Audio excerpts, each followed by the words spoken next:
All right. On to the next one. The history of sampling in video game music.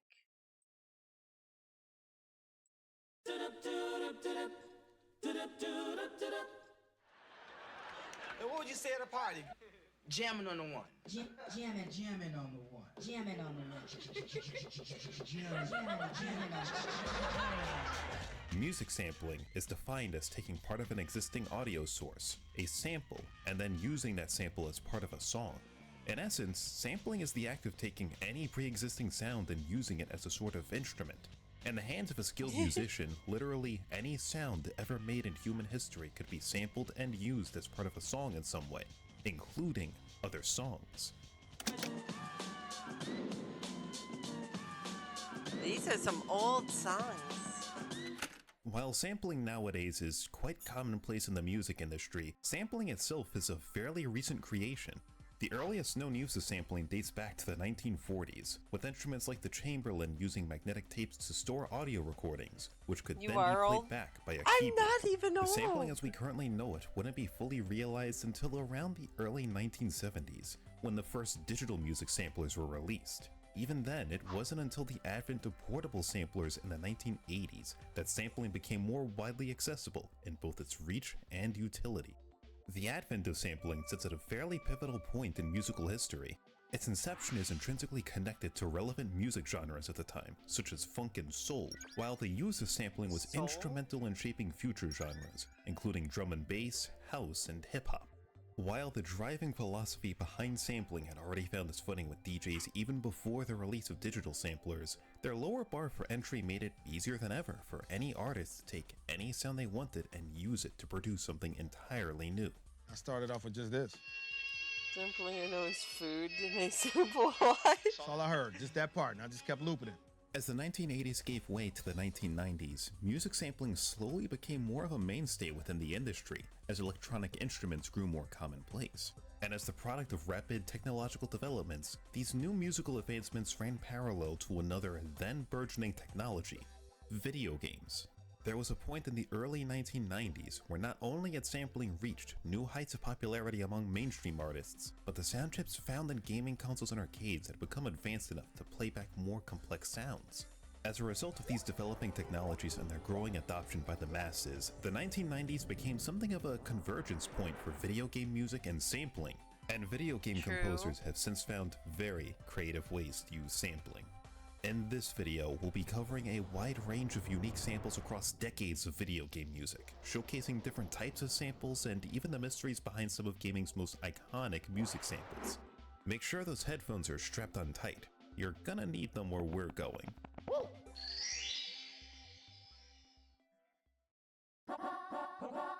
The level select theme in Super Mario 64 is as simple as it is iconic. The song is just a short a cappella rendition of the overworld theme from Super Mario Bros. And nothing else. It's also an easy introduction to one of the greatest assets to any musician in the 1990s: sample CDs. Sample CDs are a type of sample library filled with pre-made sound files specifically meant to be sampled by musicians. In practice, they fill the same niche that stock footage and sound effect libraries do. Why go? Question: does anyone in chat even use CDs anymore? That's like a serious question. Does anyone even use CDs still? I feel like people really started stopping in like the 2010s, you know? You don't really use CDs anymore like that. Go through all the effort of struggling to create a good beat when someone else has already done it for you. Sample CDs are filled with a variety of sounds meant to be used in tandem with samplers or synthesizers, letting composers manipulate or loop these sounds on the fly. The contents of these sample CDs could vary tremendously, ranging from the note of a single instrument all the way up to vocal samples provided by other people. The latter is especially true for a sample CD known as Voice Spectral.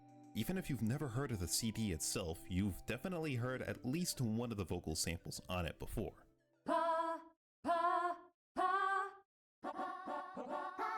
Along with almost every other texture and sound effect in Super Mario 64, Nintendo doesn't own the rights to the sound. You could use this sample in your own work and Nintendo wouldn't be able to do a thing about it. this wouldn't even be the only time that Koji Kondo used sampling in his music. His work in Ocarina of Time has probably one of the most famous uses of sampling in video game history. Really?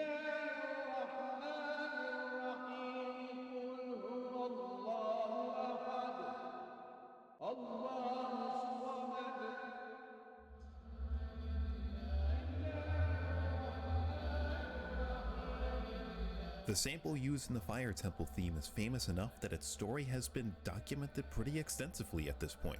I never In really fact, played if you The haven't Legend of already, Zelda. I strongly recommend watching the episode of Pop Fiction dedicated to the full story behind the Fire Temple theme. Suffice to say, the soundtracks for Ocarina of Time and Majora's Mask both make heavy use of sampling, but it's for that reason I think they further prove that Koji Kondo is one of the all-time greats. There's some really creative use of sampling across both games that you wouldn't immediately suspect.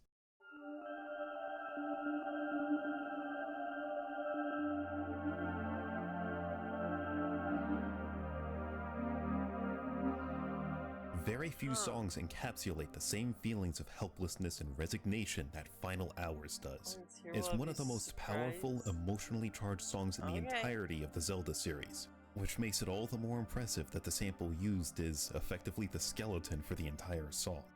In Koji Kondo's eyes, this sample was the perfect instrument to convey those feelings of hopelessness and dread in Majora's Mask. In the hands of Stuart Copeland, the same sample made for a pretty good backing track in Spyro the Dragon.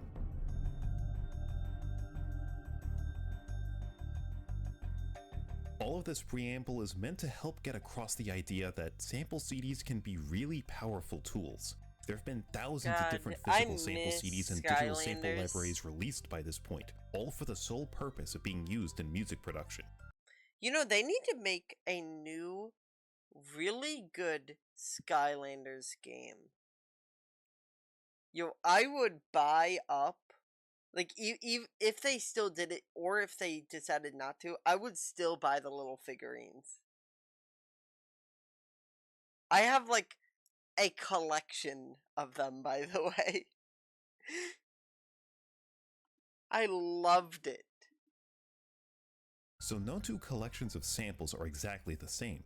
That While series Voice flopped. Spectral was dedicated exclusively One to of the a range games I of had, which versatile was really vocal good. samples, the next set It of did songs fall all off a feature bit, samples but, like, from they Rhapsody need to bring it Vocals back, 2, a you know? sample CD They filled need to with make it really freestyles good. that's proven to be pretty really good popular among Skylanders Japanese game. composers.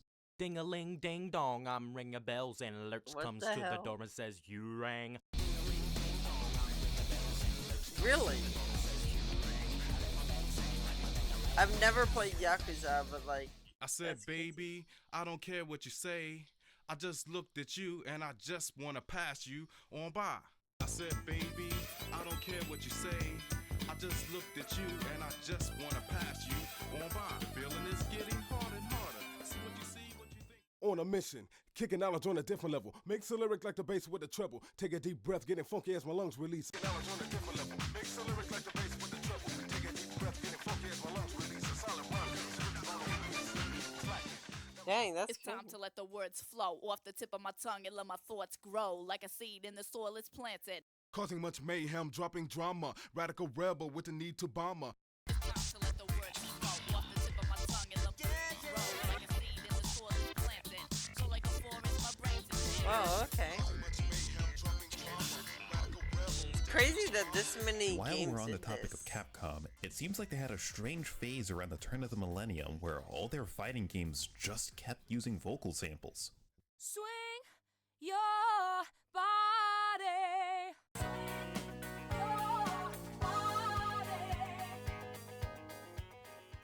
Can you listen? Microphone one check. Can you hear me? I feel the vibe.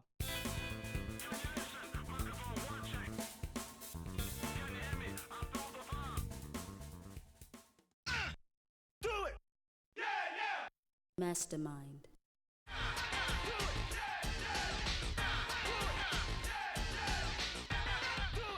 Mastermind. This is the true love we're making. It's kinda This is crazy the that true this many love for games you did and this. me.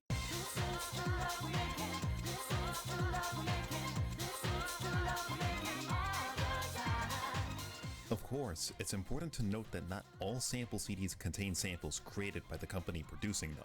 Remember, music sampling was founded upon sampling other songs. Some of the earliest sample CDs contained See? samples No, stripped actually, from though. pre-existing material, like TV shows, public speakers, or even other musical artists. It was all fair game in the infancy of sample CDs.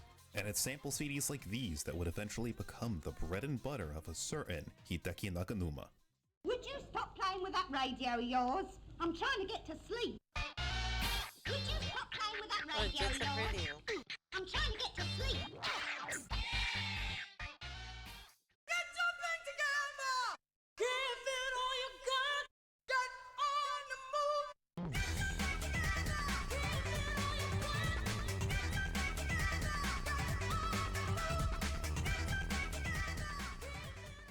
It's just like when you got some coffee that's too black, which means it's too strong. So how are they sampling What this? you do, you integrate it with cream.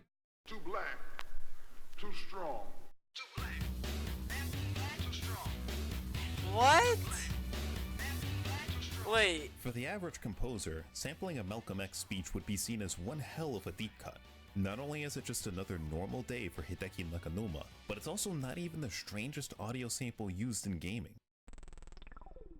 Enter Yasunori Mitsuda, a legendary composer whose credentials include Chrono Trigger, the latter two Xenoblade entries, and the recent Dungeon Meshi anime.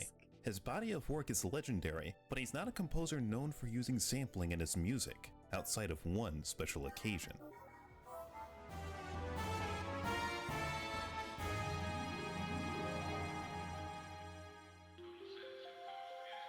No see here.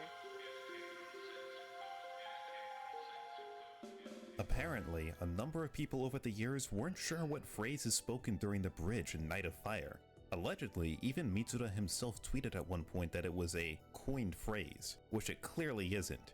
The same sample can be heard more clearly in Command & Conquer Renegade, a game that released only 4 years after Xenogears.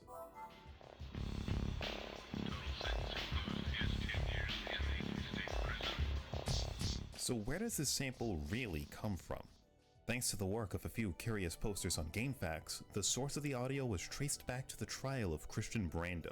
The original audio from the trial can be heard more clearly in Listen to Me Marlon, a documentary centered on Christian's father and legendary actor Marlon Brando.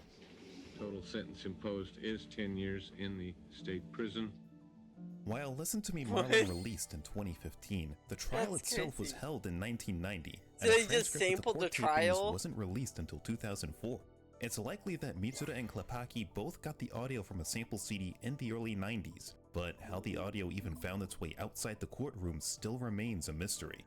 This is far from the only dead end regarding the source of audio samples either. In fact, there's another potential use of sampling somewhere in Masafumi Danganronpa. Takada's body of work. He's used sampling in his work before, as you'll hear later, but this particular one from Killer 7 doesn't seem to have a clear point of origin. Pay close attention to the whispers in the backing track of the song.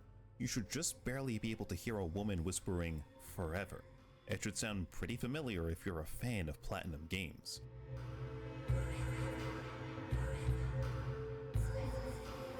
Yeah, I hear it. Both composers probably got the same vocal sample through the same library, but its exact whereabouts are still unknown. In my search for that sample, though, I did stumble across another shared sample from the Command & Conquer series, one that used to be seen as a mystery itself. Have we seen the actual reality of a monstrous crime? Their power to overwhelm and destroy. Your feeling of helplessness is your best friend, savage.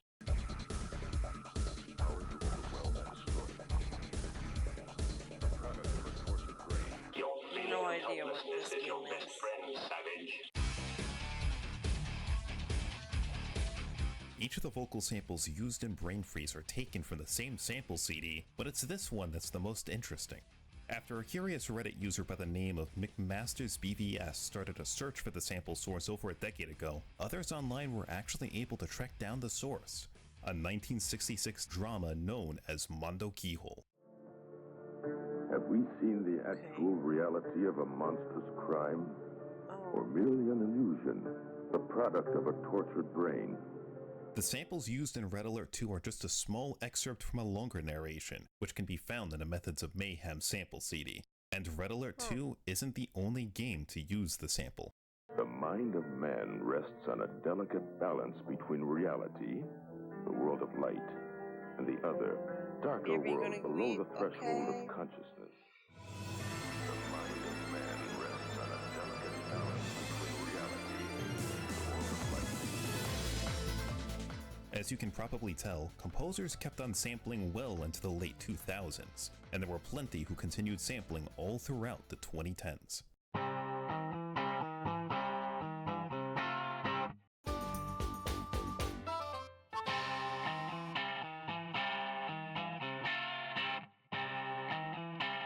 That's crazy.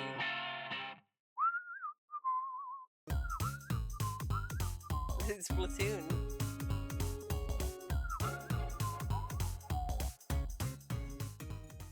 Yeah, yeah, yeah. Yeah, yeah, yeah.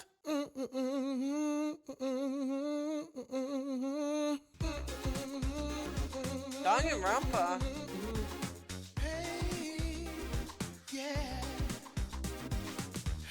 Yeah, yeah, yeah. But that's crazy.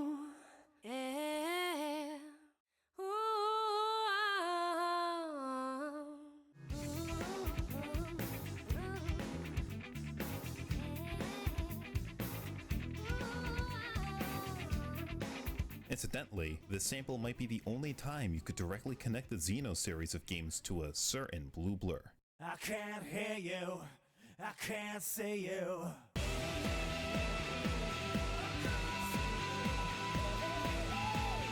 Okay, this song's kind of popping though. Oh. While Sonic is the series that Sega's probably still most associated with, it's far from the only series in Sega's catalog to use sampling. Challenger, go at throttle up. Hello, Daddy. 3, 2, 1.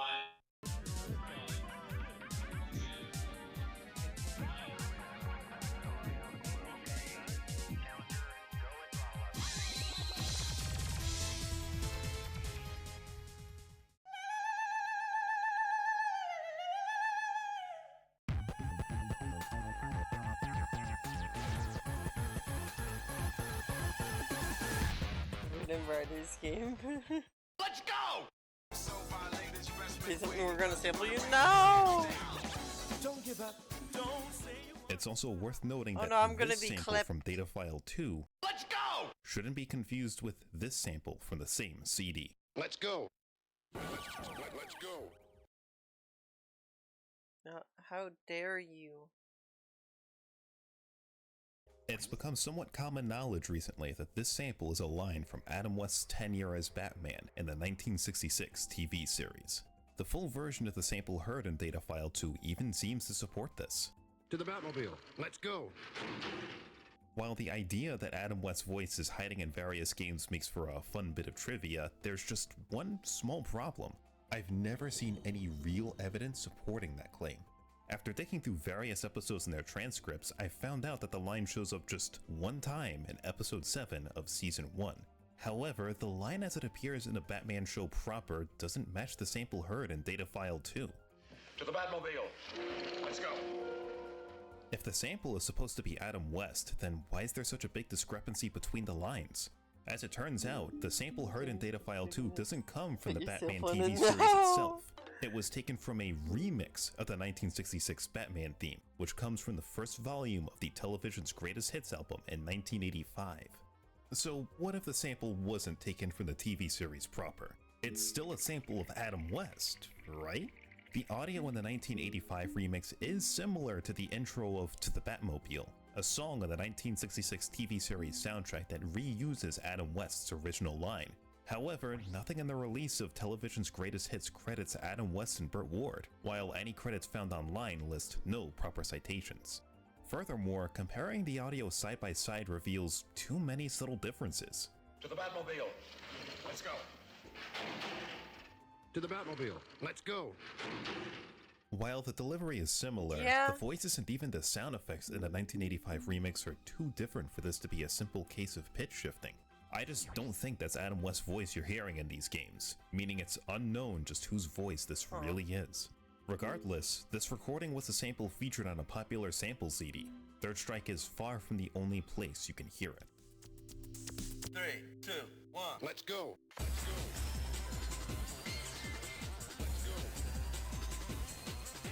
3, 2, 1, go. Oh, this song.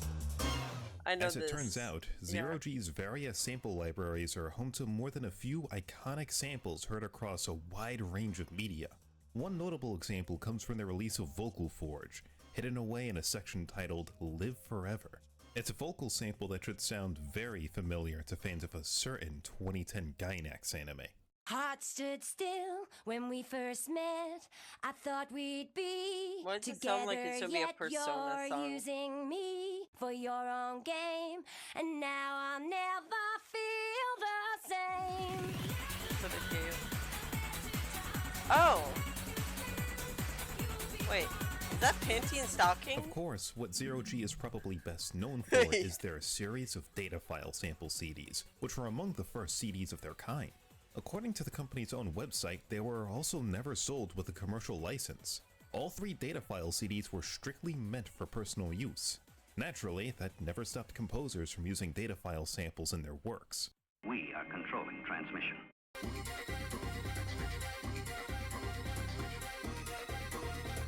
We are controlling transmission. Okay.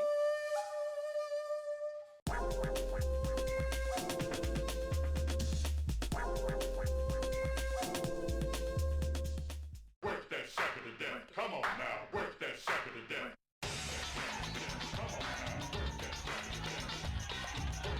Really? Even as gaming rolled over into the turn of the millennium and the 6th generation of consoles became the standard, there wasn't really a lull in the use of sampling. If anything, it only grew more prominent.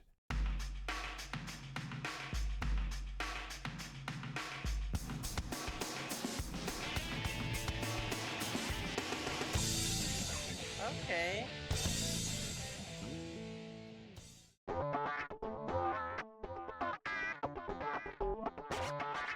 Oh, little dinosaurs here.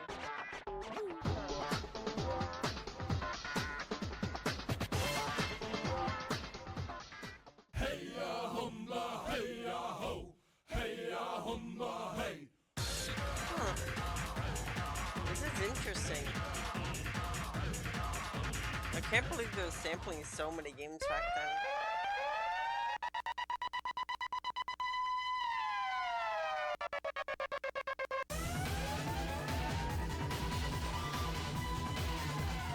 Really?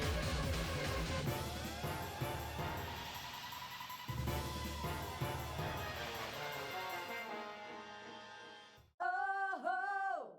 Oh-ho! Oh-ho!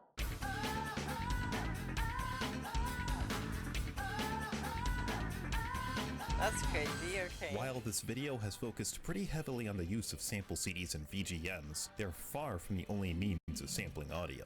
Remember, sampling is defined as the act of taking any existing sound and reusing it in your own compositions. It doesn't matter where the sound originally came from. In fact, due to how consoles and PC games used to handle music playback, a number of composers used to record their own instruments, compress the recordings, and then sample them in their own songs. It's the reason why games like Mario Tennis and Golden Sun had such similar soundtracks. Not only did Motoi Sakuraba score both games, but many of the instruments used came from the same MIDI sound module he was using to compose their music.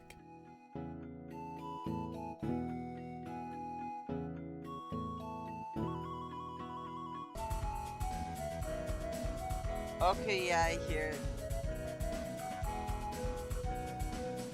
This technique was used everywhere across the 90s, and as seen with Toby Fox's catalog of games, it's one that still lives on in some form even today.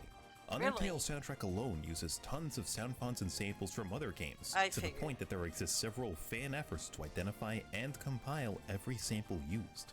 When the time came to make a successor to the game, Toby didn't just keep using samples and Deltarune soundtrack. He doubled down on it.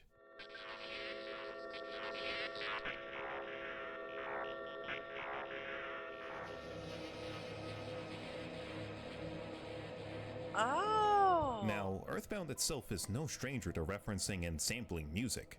At one point, it was even theorized that Earthbound was denied a re-release for so long because its numerous musical homages might have teetered on the cusp of copyright issues. While this was never officially confirmed to be the case, it's true that Earthbound's soundtrack does make heavy use of sampling.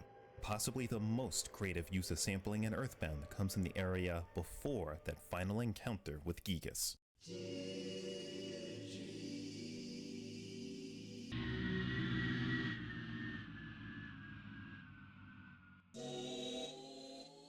This sample would later be reused in Amalgam, a boss theme from Undertale that heavily samples various songs and sound effects from Earthbound, including the same sample of Gigas' Intimidation that would later be used in Deltarune.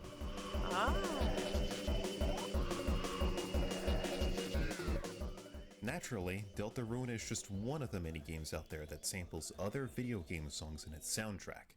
It's a lot more common than you'd think when it comes to the world of indie games.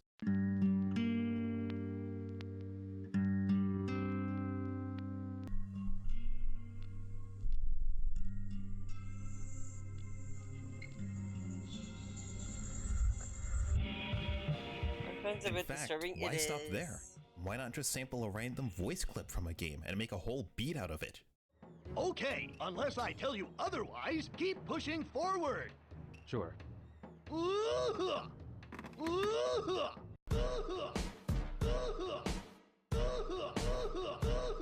What the hell?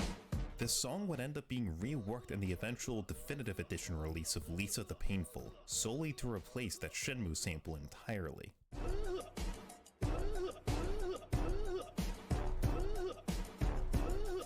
Based on a tweet by the Lisa series creator, the reasoning for the change just comes down to the sample being from a game that they don't own the rights to.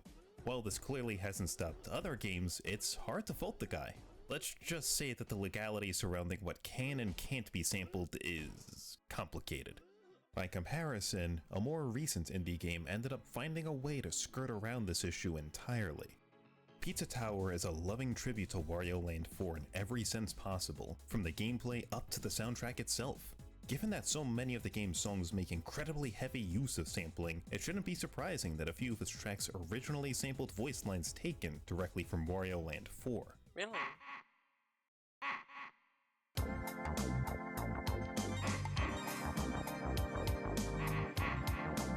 Oh, that's crazy. Yeah, it literally is. Hello there. Hello there. Both of these samples would later be replaced with equivalent sound-alikes in the full release of Pizza Tower, likely for the same reasons as with Lisa the Painful.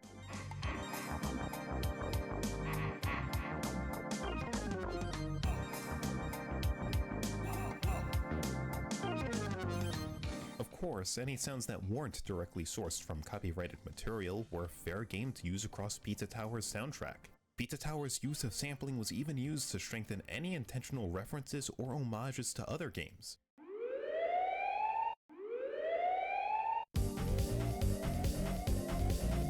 Oh. Yeah, this is really creative, by the way. Oh my god, it is! I thought of this too when I heard that. With Pizza Tower's soundtrack being so reliant on sampling, it shouldn't be surprising to hear that it almost used one of the most famous and recognizable music samples of all time.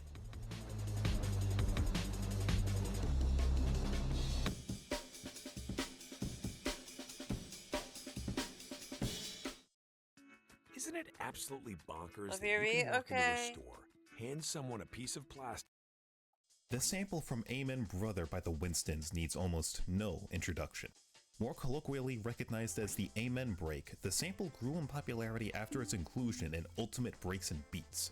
It's no joke to say that this riff from Amen Brother has been sampled in thousands of songs across the past half-century.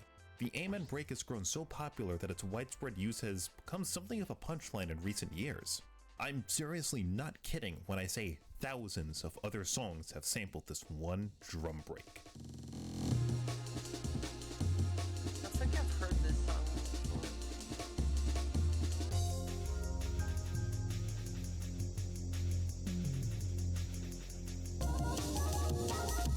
Okay.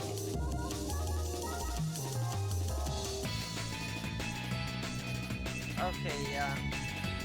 That makes sense. I've heard this song before, 'cause it's everywhere.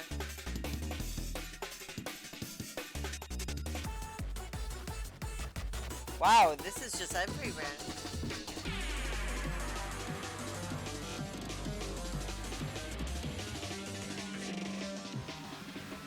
The Amen break is a sample with such a rich, long-standing history that it's almost single-handedly defined entire subgenres of music by itself.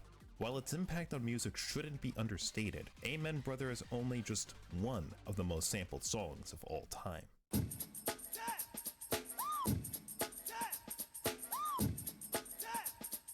Even if you've never heard Think About It before, you've probably heard this part sampled in other songs. Much like Amen Brother, the song featured a short drum break that's since been sampled so many times that it's gained similar notoriety as the Think break.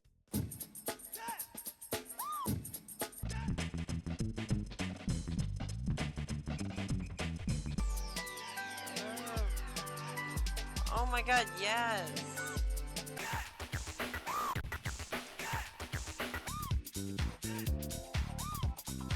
Oh my god.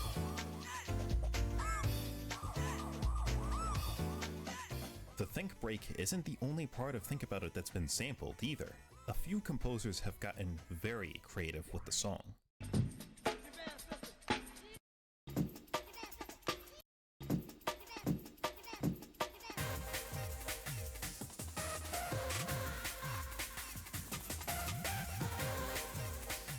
If you're having a hard time hearing the original sample here, I can't say I blame you. It's so sped up, distorted, and layered by other instruments that even I wasn't convinced it was sampled at first. But you can still just barely make out the brief vocals from the original song in Clock Tower. It's easily one of the most transformative uses of a sample in this video.